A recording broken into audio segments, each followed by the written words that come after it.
Hello and welcome back to the Stacey West podcast, episode 419.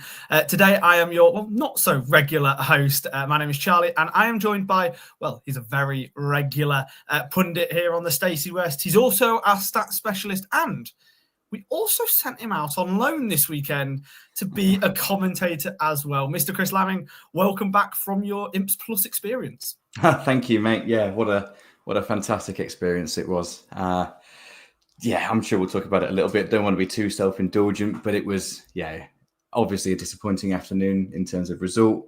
But on a purely personal note, it was a bit of a dream come true, really. Sitting next to John Helm doing the Imps Plus co-commentary. Yeah, loved every second of it, mate.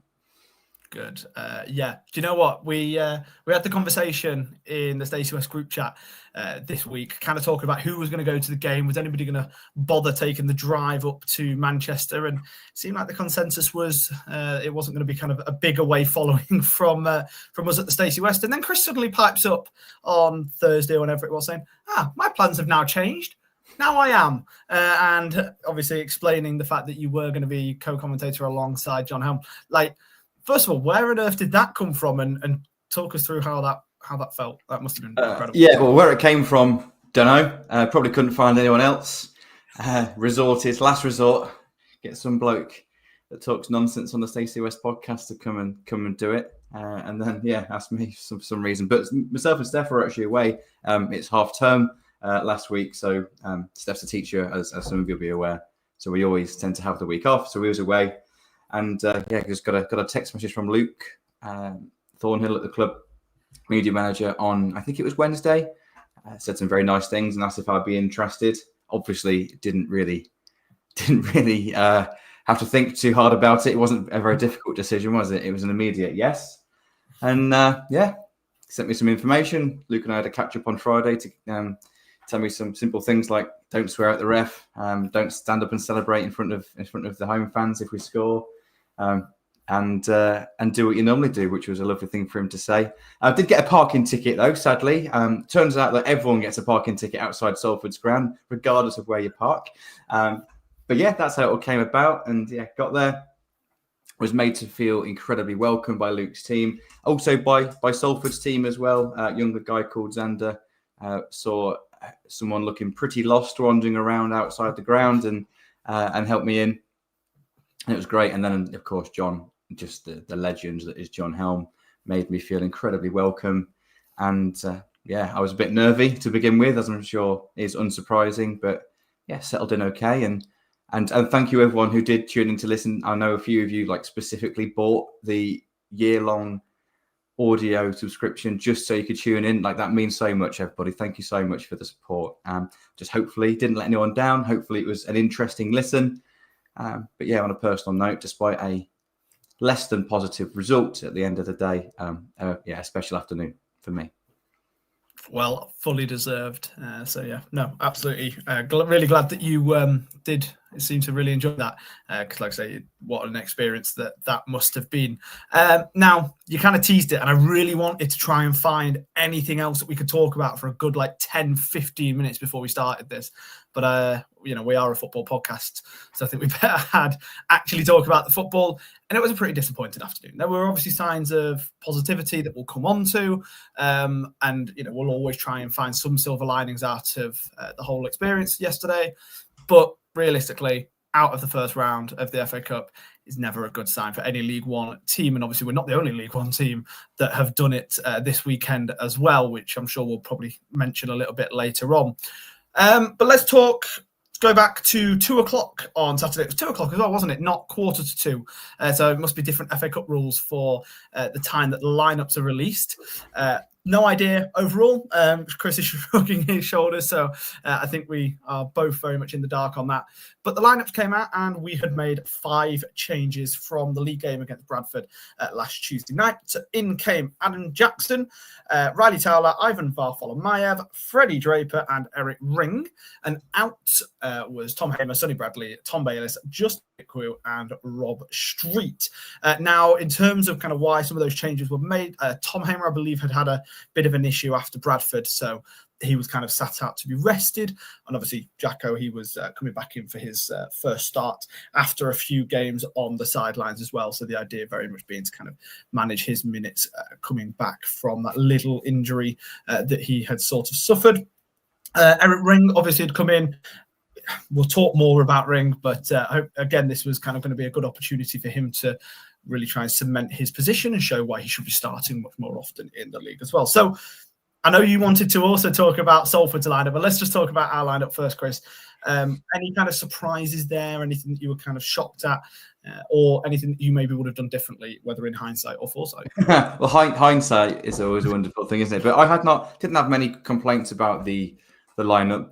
Really pleased to see Eric Ring getting an opportunity, but it did kind of make sense for us to have an out-and-out winger in the selected in the team, mainly off the back of looking at Salford.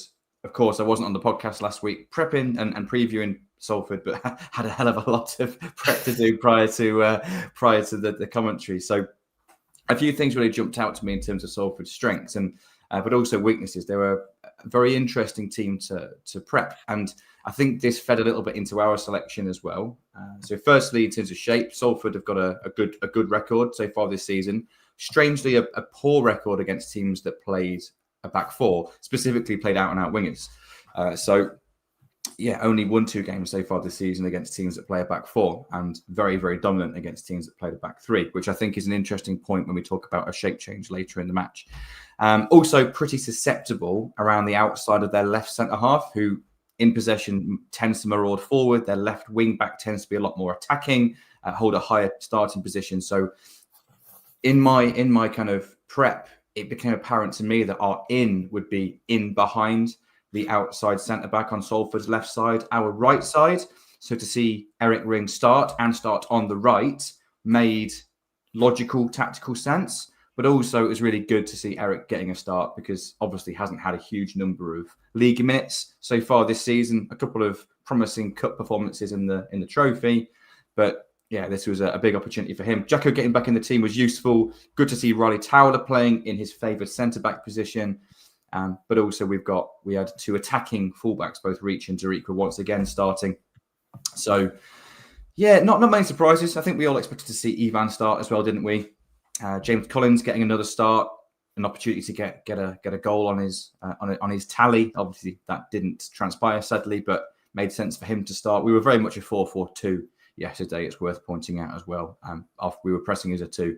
So yeah, really interesting lineup, but particularly the weakness of Salford's left side. Interesting to see that Ring started on the right and exploit that. So yeah, lots to talk about, I think, tactically yesterday. There's some really interesting matchups all over the pitch, but in regards to our lineup, I had no issues with it at all, pre-match at all. Nowadays, that's good. No, I agree. I think you're always going to expect a little bit of a rotated 11 when it's a cup game, whether that's FA Cup first round, second round, even the third round. Even against Chelsea in the League Cup, we made a few changes, and a lot of that is about rewarding the players who have got you to that part in the competition already. So to see kind of those changes against Salford, in no way surprising on that front. Now, going into the game, obviously this was our first ever competitive meeting against Salford, wasn't it? I know we had that friendly a few years back. I think that was was that the first game after COVID that people could go to, if I remember correctly. But this was the first competitive meeting. There was kind of a little bit of a buzz around that. I know plenty of fans went along more just to tip the ground off than anything else.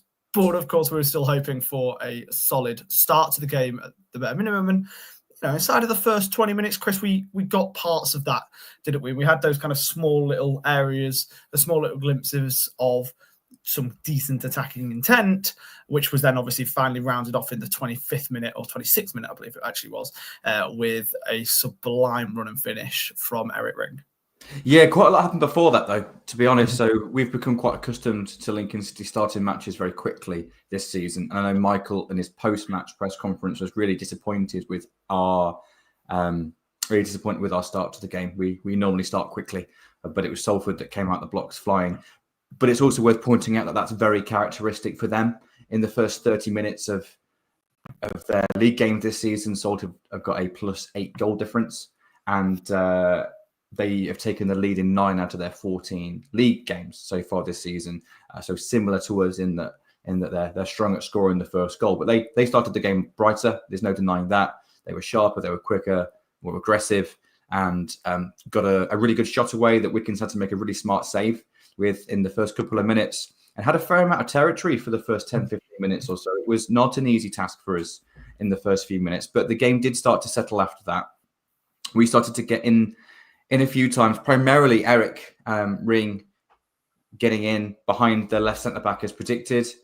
Michael Jez mentioned before the match that was what they were targeting as well, which was useful that we were on the right lines. And so it transpired. So it goes to show that, having the luxury of speaking to the guys before the game briefly, seeing the weaknesses with my own eyes, and then getting it confirmed pre-match that there was a bit of a game plan to expose their left side, and then to get a bit of joy down their left side prior to our goal, showed that tactically it was working. Once we settled down, we kind of weathered that initial storm. We settled down. We got in a few times, had a few half chances. But yeah, as everyone that's seen the highlights will see, good pass from Tendai. It wasn't the first time in the match that Tendai had fed Eric down that right-hand side. But of course, it was all about Eric Ring, really. Picking the ball up, 10, 15 yards inside his own half. Brilliant direct run. Takes it past 2 defenders and a smart finish for a really deserved 1-0 lead. And I mean deserved, not in terms of us dominating the match, but in terms of when you have a run like that, it deserves a goal at the end of it, doesn't it? And to be honest, from that point onwards until half-time, we were totally dominant.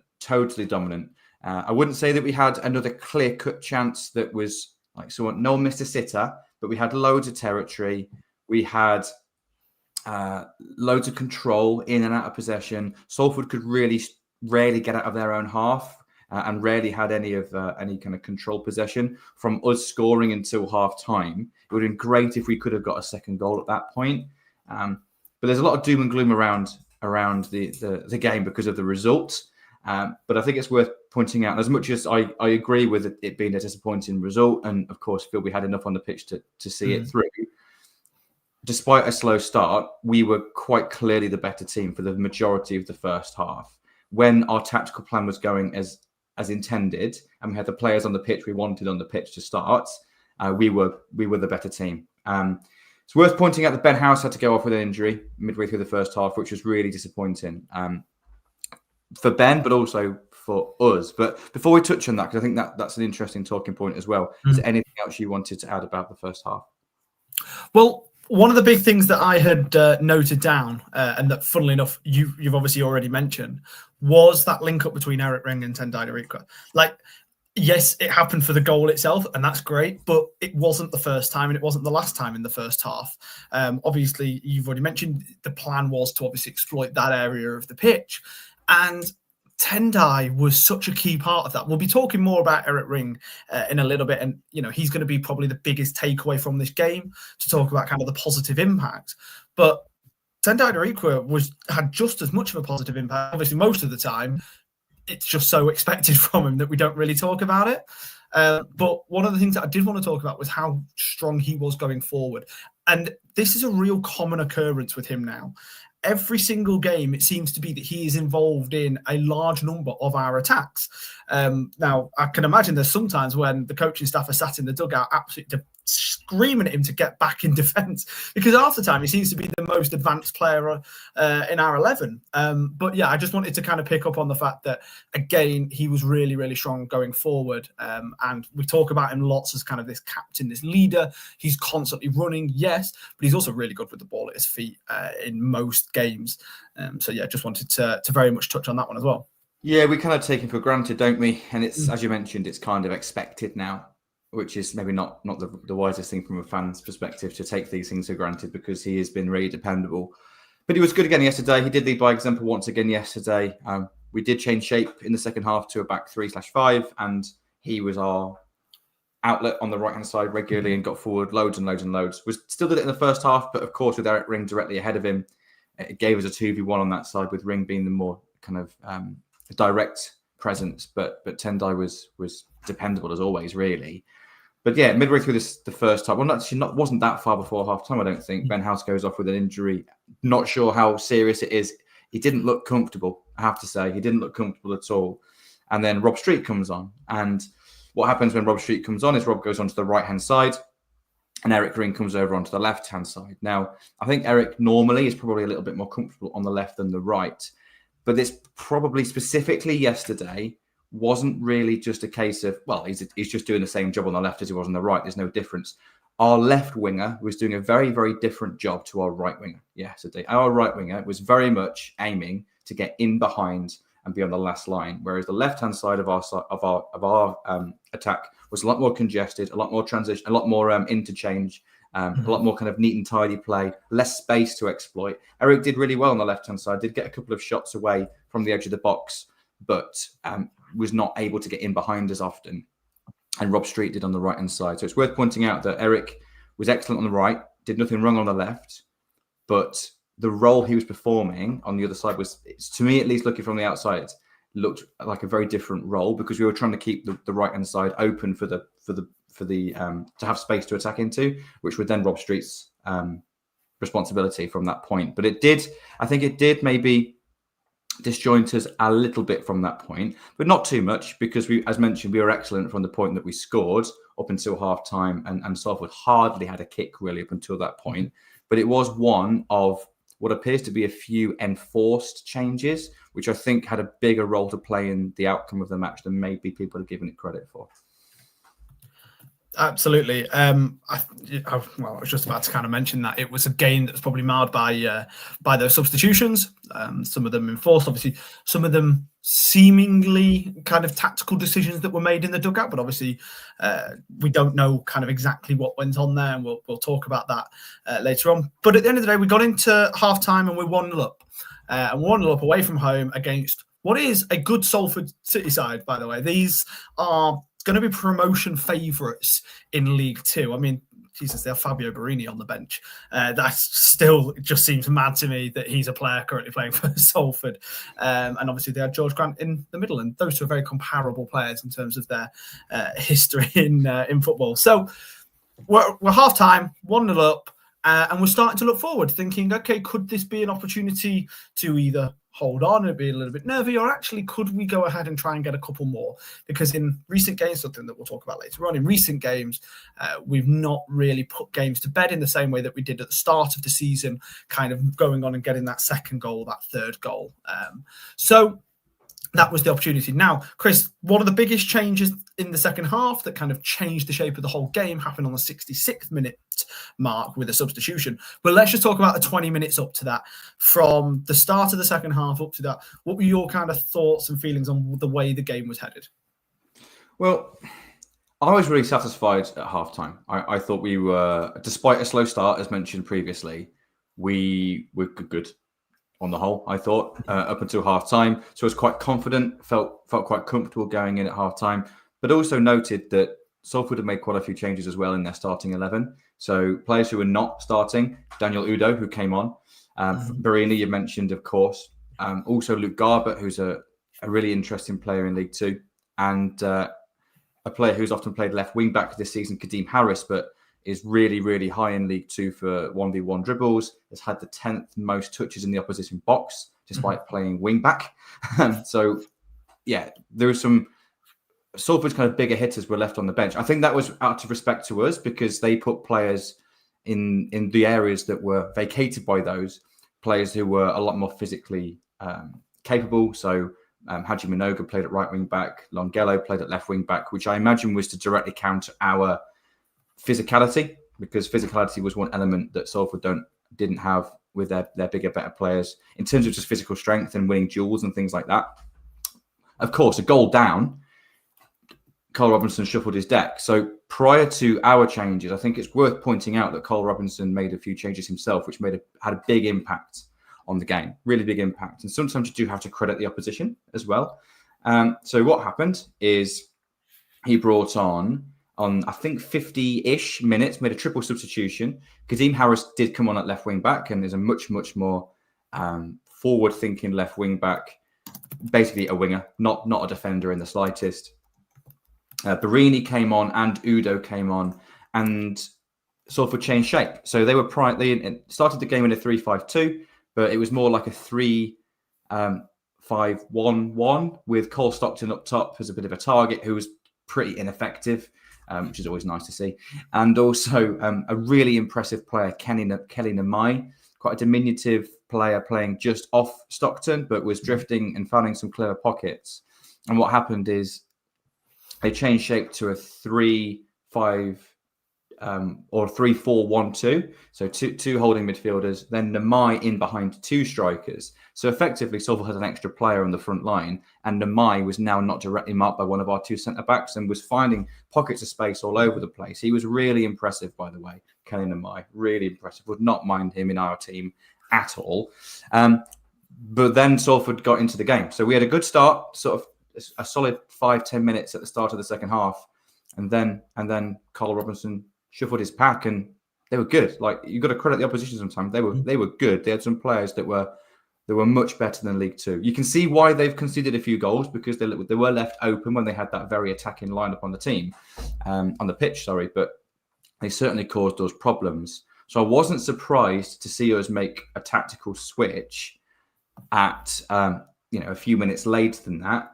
What the tactical switch was maybe surprised me a little, but I wasn't surprised to see us, having to counter the strengths of Salford, because they were threatening, and they had more players forward. They had two strikers against two centre backs, one just coming back from injury, one who hasn't played there very often this season, and they had two central midfielders as well who were marking our two central midfielders, and then Kelly Namai that was just floating, and it just caused a bit of a domino effect in our defensive shape. So either one of our centre midfielders had to drop deeper, or what often happened is one of our wingers then had to drop narrower, which then didn't give us the outlet to go and counter attack, and everything became a lot more congested. So I think sometimes you have to just be aware of the context, and that the opposition aren't just faceless henchmen. There was I thought, quite some smart tactical changes made by Cole Robinson that we had to counter. Well, look, all you need to do is bear in mind the fact that they made 4 substitutions before our first sub in the second half. And even our first sub didn't happen until kind of 10, 15 minutes after they made a triple substitution on the 53rd minute. Now, you can say, and we'll always kind of debate this, is that just like a panic move? Well, from someone like Carl Robinson, you never really expect that to be the case. You think that it's thought out, and obviously they had made the right decision because they started to shift the pattern of the game. We needed to kind of wrestle that back. We then made a substitution in the 66th minute mark. At that point, we took off Eric Ring and we took off Adam Jackson. I would very much expect both of those to have been for fitness levels. Jacko, we already knew going into the game we would be managing his minutes. Eric Ring, although he's clearly performing highly in training, that's something that Skubala really made a point of in his post-match press conference, saying that he's really at the highest level on the training pitch at the minute. He's not playing a large amount of minutes actually on a match day, so match sharpness kind of levels, you wouldn't expect him to come in and immediately do a full 90 minutes in what is always going to be a tough game away from home in the first round of the Cup. So Lewis Montemer and Sonny Bradley were the ones to replace them, which then meant we had a shape change to a back five, Chris. Now, what were your kind of feelings the minute that happened, and were you a little bit concerned that it was more of a negative outlook, or was it a reasonable and fair kind of decision to try and see out the game at that stage? Well, I feel quite confident in us being defensively solid and seeing games out. Gut feeling at the time was 66 minutes was a little bit early to be doing that. Now, I don't actually know whether it would have been Michael's preferred choice. I don't know if it was really his preferred option to specifically try and kill the game at that point at 1-0 and have a good half an hour or so to see the game at that. I don't feel that's not very Michael Skubala. He's quite happy to see it out with 10, 15 minutes to go. I don't think we've often seen him make that sort of decision with half an hour of a game remaining.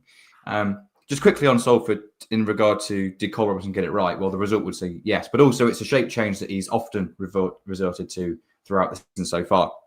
So it was probably expected that they would change to that shape if we were ahead. But also, I think it's probably the first time this season that the options on the bench, even despite us being able to name 9 subs, maybe didn't help us out too much. Maybe we were missing a couple of those players. I think Tom Hamer missing was quite an important one.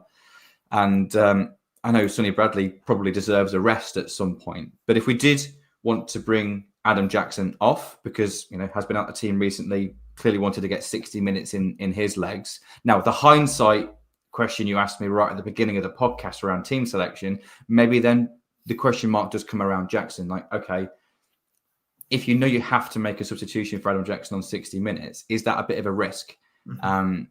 But then also you look at the options that we had. We either, if you want to start a back four, in a back four, which we clearly do, knowing Salford's weakness against back four teams, then you've got the choice of either starting Riley Taylor at left centre back with Lewis Monsma, who also hasn't played many games, haven't had many starts, was good against Chelsea, but maybe you haven't got either of those centre backs that we would class as being renowned for being hugely aerially dominant. Though Towler, by the way, had a really solid game yesterday in that regard. Or you play Sonny Bradley and Riley Towler at centre back, who are both left-footed. And that offers a real imbalance in your back line, particularly when we want to play out and target the right-hand side of the pitch for our attacks. So it's a bit of a difficult decision there, really. So, yeah, it's difficult to know kind of what we should have done from the start, but it did cause a problem around that 65-minute mark. And, yeah, Michael opted to change to a back three with Lewis playing on the right-hand side, Sonny Bradley playing in his regular central of the three, just being that dominant presence as he often is, and then Riley Towler slotting in as a back three. On the left-hand side, Eric Ring was tiring by that point, but I also think it was more tactical because we also had Adam Reach and Tendai Darikwa now offering our width, so we didn't need a winger if we're not playing wingers. But for a moment, it did leave us with James Collins, Freddie Draper, and also Rob Street, and it felt like almost like a back seven with a front three in a way. And it did start to feel a little bit disjointed, a little bit one-dimensional from that point, I must admit. Well, we had chances still going into that kind of final 25, 30 minutes. They were fewer and farther between. And Salford were definitely getting back into it as they had been doing throughout the whole of the second half, or at least outside of that kind of first 5-10 minutes of the second half. But we did still have opportunities to try and see the game off. But in the end, that didn't happen, Chris. And then in stoppage time, in true FA Cup fashion, Salford took the game to a replay. Oh, wait, no, never mind. No, they didn't. They took the game to extra time. What were your kind of thoughts on that goal? Because it wasn't exactly pretty viewing, was it? Especially kind of that error in the middle of the park. Error kind of mix up, slip up, whatever you kind of want to call it, from Lewis Monsma.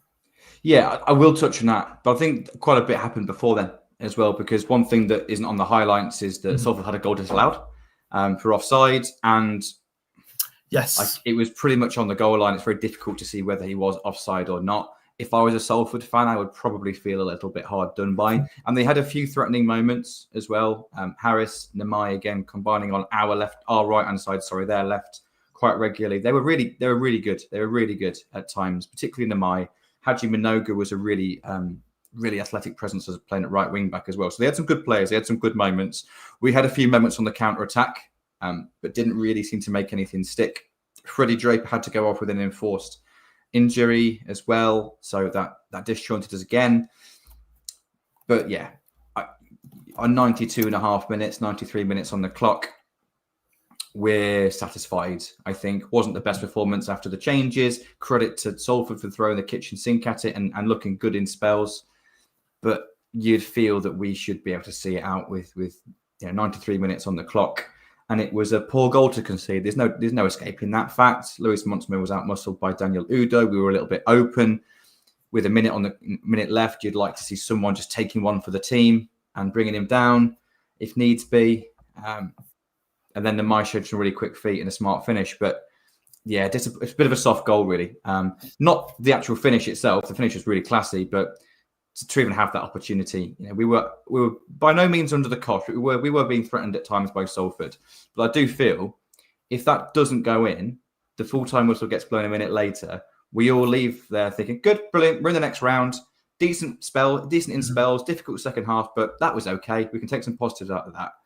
And it's amazing how one moment with a few seconds left on the clock can sometimes really shape an opinion as to what happened for the 90 minutes before it. And I think let's just separate those two things, because that 90 minutes still happened. But the goal itself was, of course, really soft and disappointing and a bit gutting. What was quite funny, though, is that John and myself commented on quite a few Salford supporters who left the game around the 90-minute mark and didn't see them reappear in time for their goal, which is quite funny. It's always good when those sorts of things happen. Look, I totally agree with you in terms of, you don't want to just have it mar the full 90 minutes of football and be able to kind of talk about the performance. But on the flip side of that, football is about moments.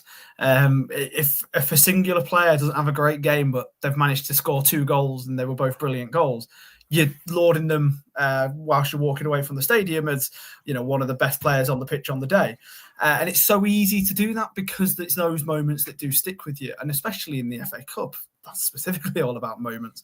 And Salford will be talking, if they now get to the third round and get a big tie away, they'll be talking back about that 93rd minute equaliser that they managed to get against Lincoln to even set up the possibility of those bigger moments that they'll never forget.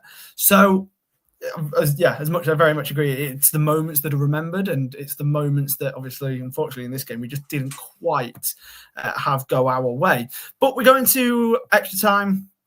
Of course, both sides then get an extra substitution because both of us had used the full 5 by that point as well.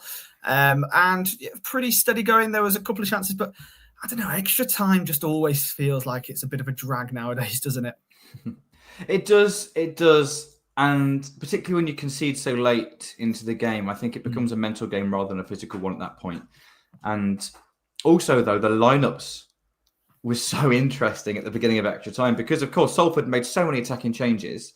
And, Ben Woodburn, who was primarily a forward player, was playing at right wing back in their as they kicked off in the second half. We had a slightly more defensive look about our style, or at least the 11 names from each team. Salford had a lot of attacking players. We had a lot more defensive-minded players on there. But I have to say, we responded from a psychological point of view in the first half of extra time really well. We were by far the better team in the first half of extra time. Tendai Darikwa was like a man possessed. I think he gets like an energy power-up later in the game. It's amazing. He was just up and down the pitch. He got on the end of 3 or 4 attacks. Got a couple of shots away, received the ball, was the furthest player forward. Again, on Salford's left side, our right side, he was superb as our attacking outlet, really, on the right-hand side, and was unlucky not to score, to be honest. Had a couple of opportunities, had a goal choked off himself, which hasn't really been mentioned. Now, John and myself were really lucky to be, it was bang in line with us, like perfectly in line with us. And I struggled to see that was offside. The flag went up really early, so it'd be difficult to allow that goal to stand if you're the referee, because everyone kind of stopped at the moment that Tendai pulled the trigger. But I didn't feel it was offside. But of course, I also didn't feel that Salford's offside goal was offside. So yeah, it kind of evened itself out. But Tendai looked the most threatening player for us from an attacking perspective in extra time, which is important to touch on because, of course, what happened later. He did pick up a booking. It's worth pointing out that he didn't just get a straight red later in the game. He did pick up a booking in the 110th minute. Again, he's unlucky. He contests a throw-in. It's definitely a Lincoln City throw-in. And I don't know what he says to the ref. Personally, I couldn't hear, albeit only been 4 or 5 rows away from the pitch. Couldn't hear what he said. He was animated. It's worth bearing in mind. He was animated kind of through his arm in the referee's direction. So I suppose in the modern day, do you think if that happens with an opposition player, do you kind of think, that's kind of that is a yellow card to react in that way. Maybe common sense says no, but maybe by the letter of the law, probably yes. So that's disappointing. I felt his frustration. Mm-hmm. But if he didn't pick that yellow card up, then it's irrelevant what happens later, isn't it? And of course he picks up a second yellow for being a judge to have dived, which is a laughable decision. Now I have seen, obviously myself and John were on the side. It was to the end where the Lincoln fans were situated, and a few people said that it did look like he maybe he went down easily. But for me, he's not appealed the referee from the angle that I've got in the moment. Firstly, and also we had the luxury of the replay in the moment as well, and then also watching it again later from a slightly different camera angle than what we got from the stream that we were watching. It's just at very worst he trips over. It's a coming together. He gets straight up to try and carry on. And at best for us, it's a foul or a penalty, isn't it? So, but one thing it certainly isn't is an attempt to con the referee. I just thought it was a laughable decision. And then the people will be saying, that was in the 116th minute. So, you've only got 4 minutes left. Like, is that really going to make much of a difference? And realistically, no, it shouldn't. If you can't score a goal or a second goal in 116 minutes, then what difference is another 4 minutes going to make? But also, it's worth pointing out that Tendai was looking our most threatening player throughout extra time. Two draggers over the line. But yeah, sadly not. That decision, I don't know. The first yellow card with things like that, nowadays, if you give the referee an excuse to give you a yellow card, you're going to be more likely to get a yellow. If you start waving your arms in the air and showing frustration and potentially say something that is maybe what used to be perceived as on the line, nowadays they're typically going to wear more on the side of giving you that yellow card. So players should be a little bit better at kind of containing that and knowing that they are risking a booking every time that they're kind of really profusely showing that frustration. The second yellow, though, I have no idea. I've tried to watch it back like a good 10 times today. I keep on zooming in thinking, is there a way that he maybe handballed it when he went down? And as in if he was like almost picking it up to win a penalty and the referee saw that? No, I can't see that when I zoom in. I'm thinking, was it the fact that he tried to jump over and appeal? He didn't appeal. He got straight back up. Like, the game could have just carried on. I don't know if the referee blew his whistle thinking, I might give this as a penalty, then realised, actually, no, I'm not going to give it as a penalty. And then realised, does that mean now I have to give it as a yellow card for diving? Because if it's a dive, if it's judged to be a dive in that position, it has to be a yellow card, doesn't it? I believe anyway. So I'm genuinely kind of shocked and I just can't understand. Just confused as to what on earth was going through the referee's mind. Because also 2 yellow cards, we now can't appeal that. Tendai's out for the next league match away at Rotherham. And that is a big game where we would want somebody like Tendai to be with us. Yeah, absolutely. And myself and John, neither of us realised that either at the time. We were kind of commentating that surely we're going to repeal this and I'd be so surprised if it's not rescinded, but you're absolutely right. Because it's a red card off the back of a second yellow, you can't appeal it either, which is so frustrating because it impacts us. It really impacts us.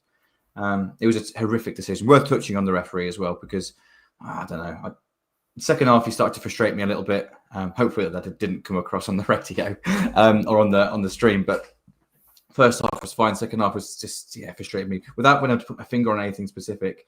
But one interesting nugget of info that John did share on the comms was that this referee has only refereed Lincoln City once before, and it was us against Cambridge at home last season, in which Joe Gardner got sent off on his debut for an incredibly harsh red card. So that was a bad omen at the start. And I kind of said, well, he owes us one then, doesn't he? But turns out, no, he doesn't. He just doubles down. So that was frustrating. Now, again, did that really mean, was that the reason that we went out? No, of course it wasn't. But it didn't help. It was frustrating. And it just kind of started to feel that it's not our day when you miss an opportunity or two, you concede really late. That then happens on the back of what could have been, most of us think, that's either a foul on the edge of the box, a dangerous free kick, or maybe even a penalty. Like it's that, we might get away with this. And then, oh my God, what decisions he made here? It just starts to feel that it's maybe not going to be your afternoon. And that is unfortunately the way it went. So just before the final whistle was blown, we did have one more chance late on. It was a Tom Bayliss opportunity, wasn't it? I believe that was like the 121st minute or whatever it was. The opportunity to obviously try and get the win didn't happen. We go into penalties. And yeah, away from home, it's always a bit of a coin toss as to whether or not you're going to be able to win that penalty shootout. And it just didn't go our way, did it, Chris?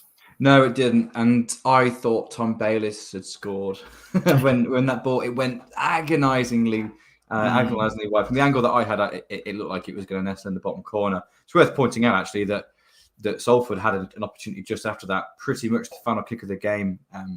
Their best player, Kelly Namai, grazed the crossbar with the final kick of the game. I thought that was going to be another sucker punch. But it does go to penalties. Salford won the toss, and the penalties were taken at the end, housing their supporters, which I think does have a little bit of an impact, but that's just the way it goes, doesn't it? And it is a lottery. I know you say there's an element of skill there, but to be honest, Tom Bayliss missed, and by hitting the inside of the post, he's unlucky, really. I think it's a decent pen. It's just obviously literally an inch to the left, and it's a brilliant penalty. Conor McGrandles is saved. It's a good save. George Wickens gets a hand to 2 Salford penalties, but not quite strong enough, but goes the right way on 3 of them. Just wasn't to be, really. Yeah, I think when it gets to penalties, it's frustrating, and it's a lottery. And then you kind of feel driven all the way to Salford. It's a disappointing outcome. We're out the cup, boo-hoo. And it does feel a bit dejecting. But we were a minute away from going through, and I just feel we'd have all felt a bit differently if that happened.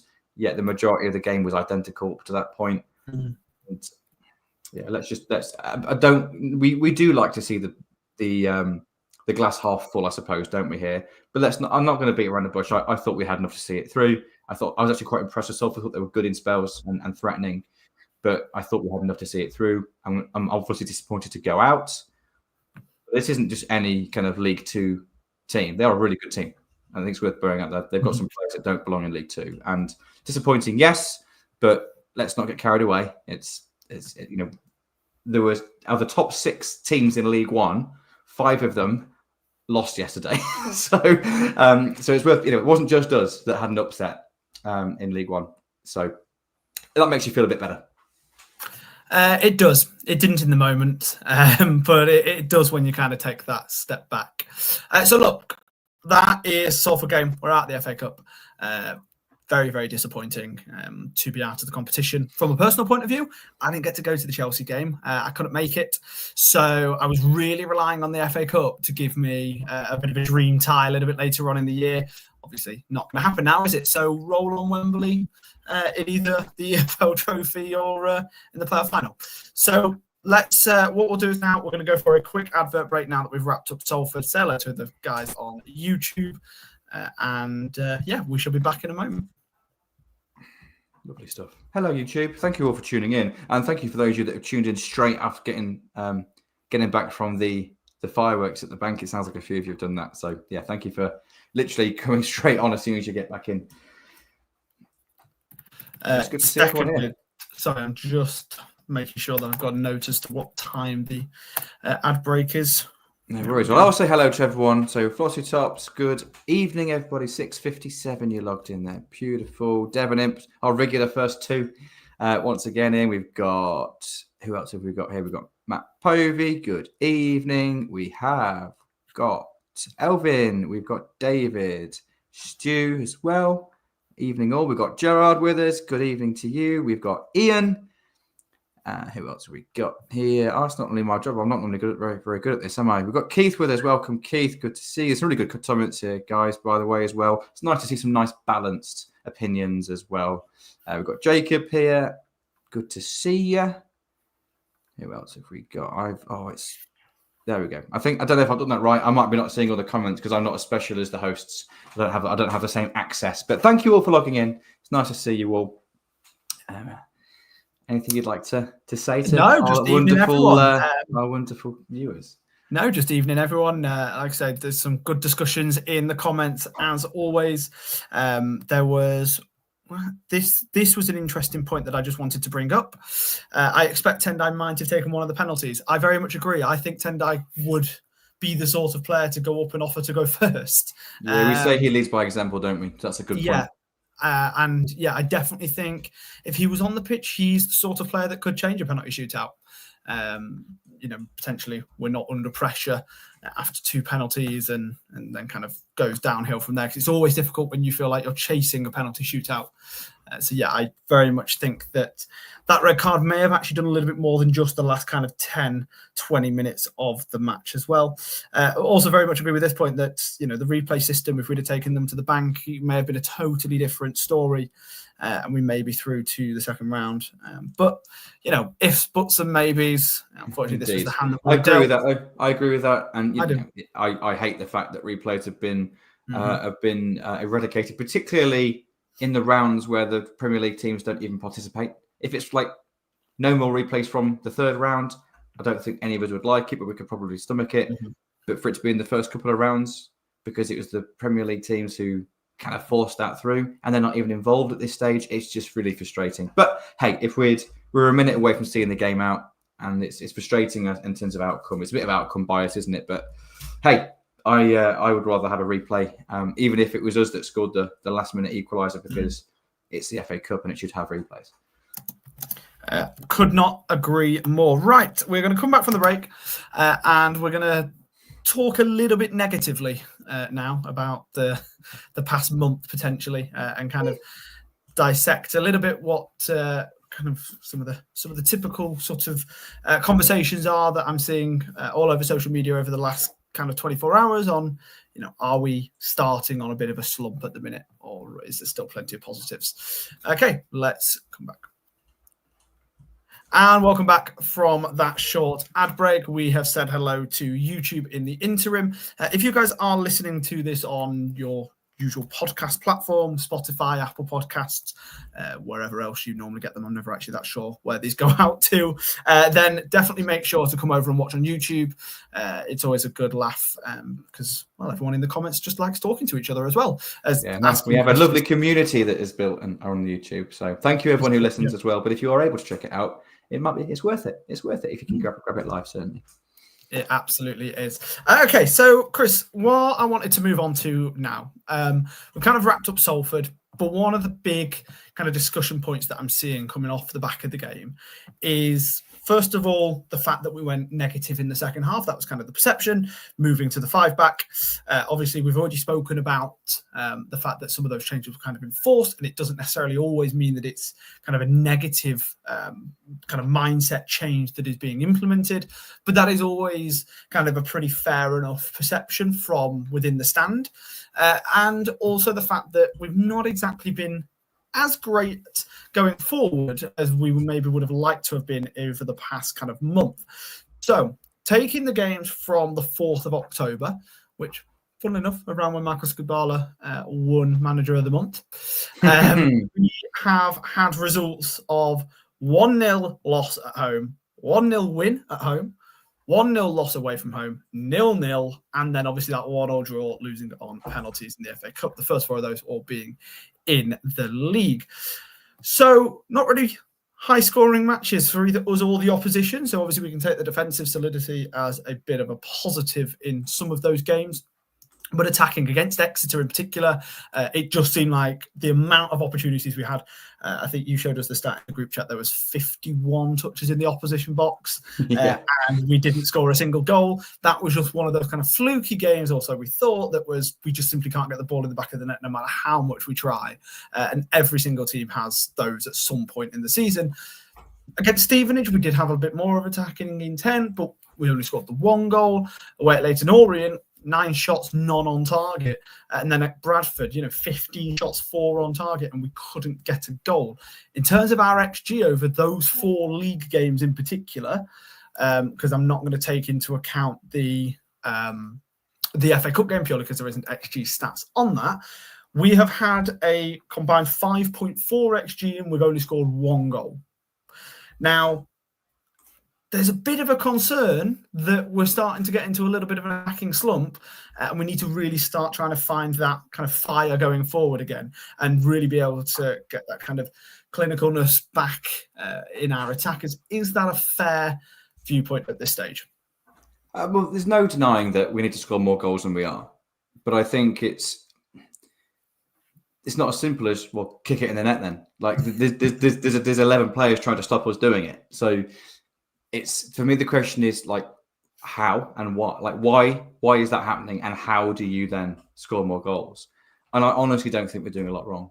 We're creating just as many chances as we before. Like expected goals maybe isn't the most accurate metric on its own in a short period of time, but over a period of matches, as you just shared there, it paints a decent enough picture as a snapshot to show that, well, we're creating decent chances, and we're just not taking them. It's not like we're not creating chances. I remember our discussion a week or two before Mark Kennedy was sacked, and we were really concerned at some of the underlying numbers, because we had a decent start to the season, picked up some decent results, but the underlying numbers were really worrying. And we normally say, like, there's always a few outliers, but generally speaking, those outliers start to resort towards the mean.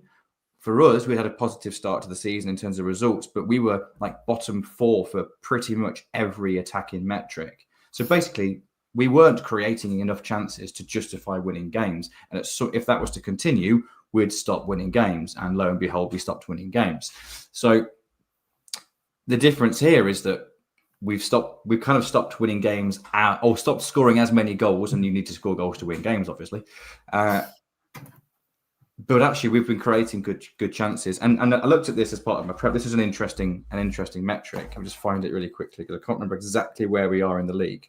We're pretty good. There's two things here which is really useful, because our defense is great. And Gary put a really interesting article out on a couple of days ago on what does it take to get promoted. Are there any consistencies along all of that kind of connect all of the teams that have been, or a majority of the teams that have been promoted in recent seasons? And a strong defense is pretty much the most important factor. Now, of course, you need to score goals, but being a team that scores loads and loads and loads of goals is not as important as giving very few away. Now, what's great is that we're restricting teams to 1s and 0s. That's pretty good. Even when we lose, it's only by 1 goal. That's, everyone loses games. None of us like it, but it's by the odd goal. As a trend over a whole season, if you're only conceding 1s and 0s, that's pretty good going, because it means you haven't got to score as many yourself. And also the average XG per shot again. So basically that's a good gauge of the shots that we do concede. How likely are they to go in? What's the quality of the shots that we, positions of the shots being taken against us? We're best in the league for that. So the shots that are against us are from parts of the pitch that you would not expect many goals to be scored from. Now, you get freak moments in games like the Exeter game, but over the course of a season, that's a really good trend. But also what's quite good for us is that our average XG per shot for us is 6th best in the league. So that means the shots that we are taking are in really good positions. So the chances we're creating are good quality chances, because sometimes you'll see a team that has lots of shots or creates lots of chances, but actually the quality of those chances are not necessarily high, but ours are. Quite simply, we're not taking that final action. It's just not hitting the target. Now, of course, you don't want that to continue. And the worry is performances are actually okay at the moment, particularly right at the start of games. Salford aside, but we've started brilliantly against Leyton Orient, lost 1-0, but we should have scored in the first few minutes. Should have scored multiple goals against Exeter and Stevenage. We've mentioned this before. Started the game on fire against Bradford. We should have scored more goals than we have. The concern I have is if we continue to not score, will performances then start to drop off the back of that as confidence starts to kind of ebb away? That's the concern I've got. But I'm a data guy, and the data suggests we're all right, actually. We were hot at the start of the season in terms of our finishing. Rather than that resorting to the mean, it's taken a nosedive towards the mean. But I would hope that it would start to even out as the season progresses. If I was analysing any other team and I didn't have a vested interest, that's exactly what I'd be saying about them. So for now, I'm not willing to panic about it. James Collins looks like he needs a goal. He feels like he's trying so hard, almost too hard.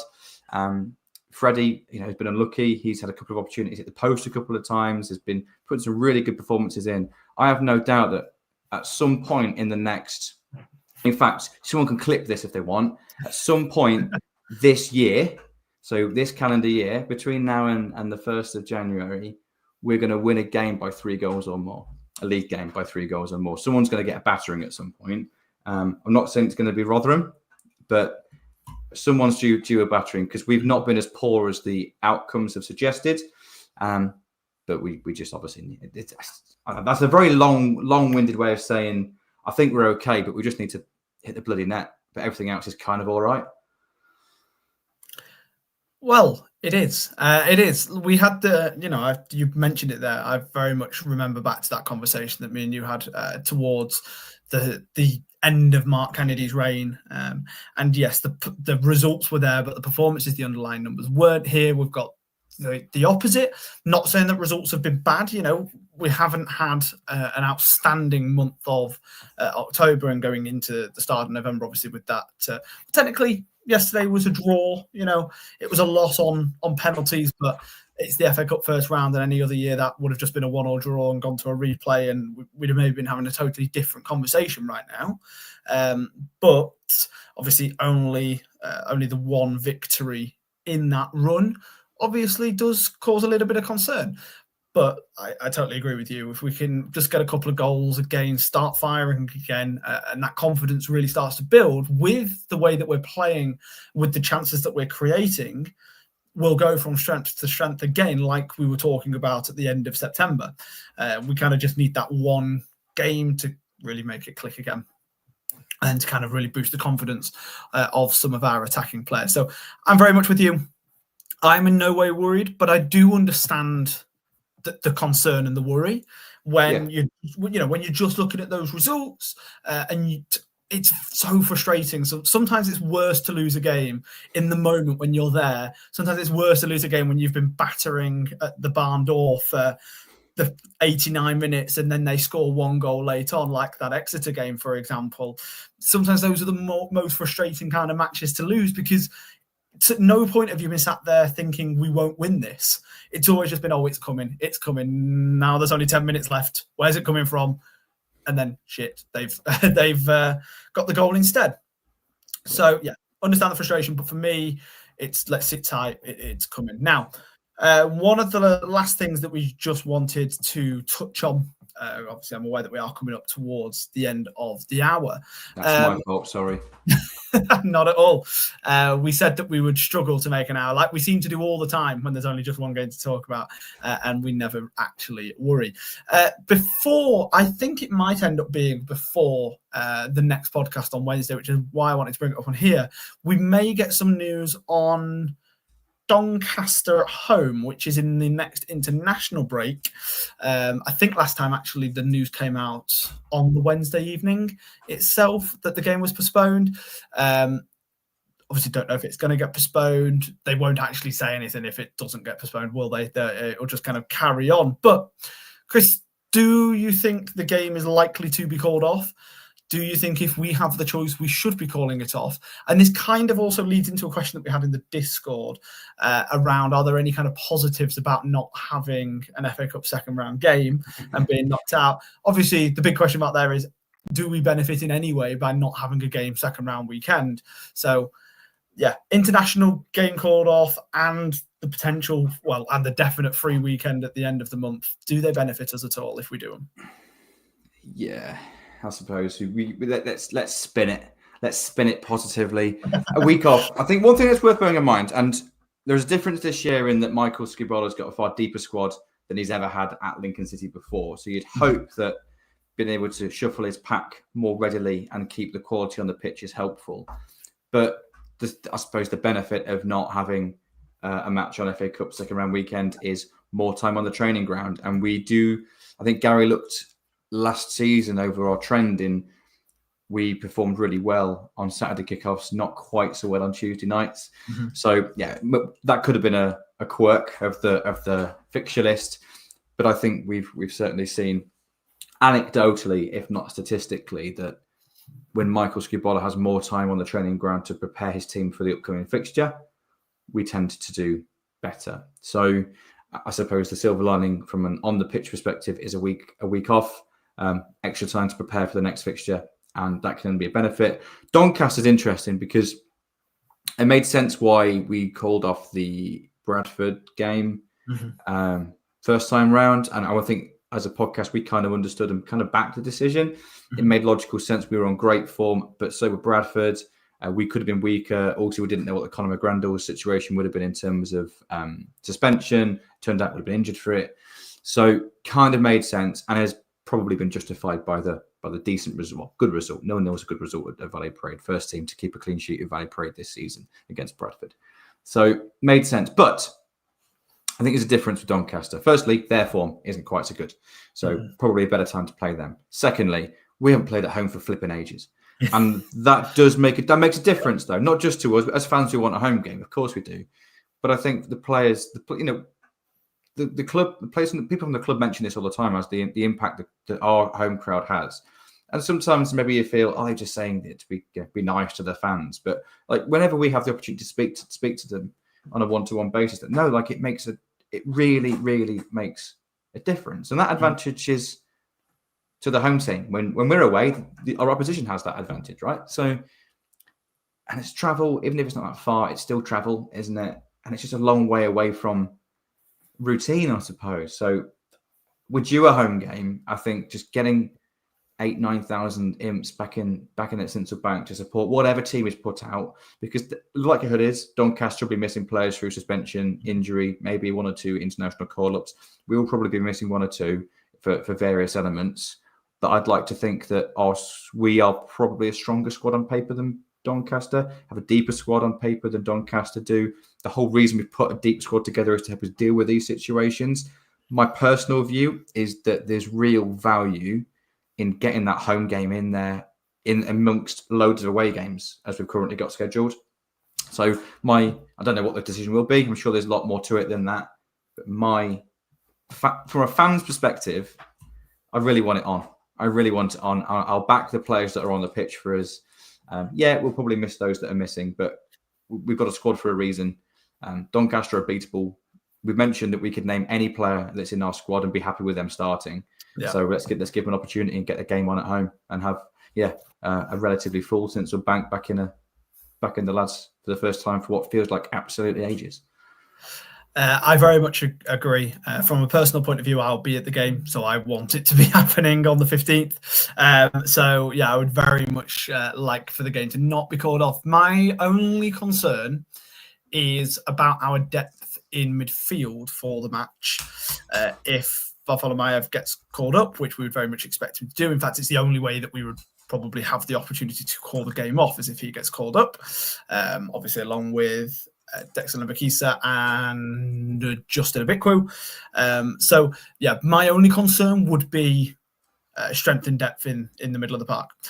Outside of that, I would very much like the game to be played sort of realistically, no matter what.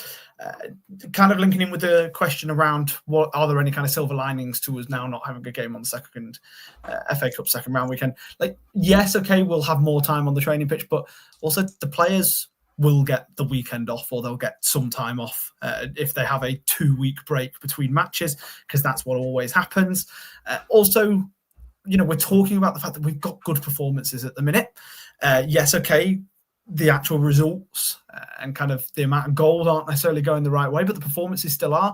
And I feel like having games kind of coming reasonably thick and fast does sort of help us in that sense as well. We don't really need like this hard reset. I remember when Michael Skubala first came in, we had that really difficult kind of Christmas period, and we were waiting to get to January, waiting to get to the FA Cup third round weekend because we didn't have a match that weekend. Because our opponents, can't remember who it was at the time, but our opponents did end up having a match. So that got called off. We then had 2 weeks. He had time on the training pitch. We could make some changes as well. And then obviously we started on a pretty incredible unbeaten run off the back of that lasted 16 plus matches. So yeah, I do think that there is a slight benefit, but overall very, very negotiable, non-negotiables. And yeah, I don't really think it's something that I would actively want, in the same way that I don't actively want the Doncaster game to be called off for that reason. Like I say, it's just the only concern is middle of the park depth. Yeah, we do have Finn Barbrook. You know, there's a reason we've brought him in the squad, is to help us deal with these. I wouldn't mind seeing Ben House dropping in there for one match if it means getting the game on. I think he would be perfectly dependable in there. It'd be the kind of he'd be the presser, wouldn't it? Be the holding player that would be interesting to see. But yeah, if we have one player that's capable of playing there, I'd be in favour of getting it on. And I'm with you about the FA Cup in that. Yeah, we can maybe try and find a silver lining. I love the FA Cup, and I would much prefer us to have a game that weekend. But speaking of games, it's worth pointing out this hopefully is going to be a benefit, and to give us a little glimmer of hope going into Saturday away at Rotherham. Firstly, it's not very far away. I think we'll have a good away following again, which is great. Even though it's an away game, it's not a long journey. Hopefully, we'll get a good back in and a good atmosphere there. Also, Rotherham are playing on Tuesday night against against Burton at home. So they're going to have more tired legs than we are at that point, because we haven't got a game on Tuesday night. So hopefully there's an advantage there for us to be had, and we can all go into the Rotherham game next Saturday, get a nice victory, all feel that everything is right with the world once again, and we'll all be okay. Because no one likes going out the FA Cup because it's very final, isn't it? It's not like we could get to put it right in the reverse fixture later in the season. Like, it's done. That's it for another year, and it's horrible to feel like that. But it did make me feel better that it wasn't only us. As mentioned earlier, 5 out of the top 6 in League One are also out. There were actually 12 upsets yesterday. So 12 teams from leagues below beating teams from league higher than them. Cool. I haven't seen that many upsets, I don't think, in one weekend for quite some time. So yeah, I suppose it's the magic of the cup. Sadly, we were just on the wrong end of it this time round. The magic of the cup with no replays. Slightly less magical. And slightly less magical, like you say, the fact that we weren't one of the sides. Well, I mean, we couldn't cause an upset per se, but obviously, like I say, unfortunately on the receiving end of one, which is not good. Well, look, Salford are going to be a really good side. They're going to be in our league very, very soon if we stay in League One. That is, I very much expect that to happen over the course of the next year or two for them. So there's no massive shame in losing, but of course it is extremely disappointing nevertheless. Chris, thank you so much for joining us today, coming back from your short loan spell partnering John Helm at Imps Plus. Obviously really glad that you enjoyed that. For those of you that have watched and commented, thank you so much for joining us on this very cold Sunday evening. But until next time, there is one more thing left to say. Up the Imps. Up the Imps.